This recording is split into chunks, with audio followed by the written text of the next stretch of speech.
Pinalakas pang lalo ng Department of Health ang kampanya nito laban sa paggamit ng paputok sa pagsalubong sa bagong taon. Ang detalye sa ulat ni Joseph Parafina.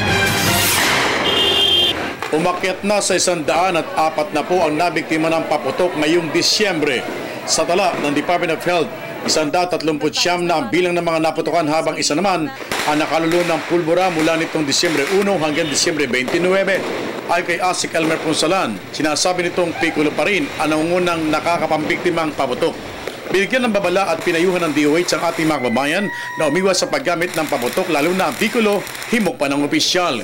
Ngayon pa man, payo pa ni Ponsalan sakaling maputukan agad itong hugasan at isugod sa pinakamalapit na hospital ang biktima. Tiniyak naman DOH na handa ang kagawaran sa pagtugon sa mga insidenteng tulad nito. Base po sa tala ng DOH, lumalabas na mas mababa ng 45% ang bilang na ito kung ikukumpara noong mga nakalipas na taon.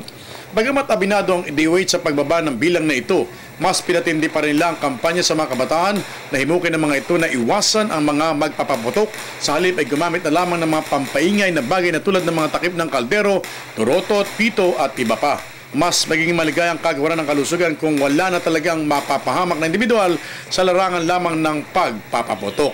Para sa Telebisyon ng Bayan, Joseph Parafina.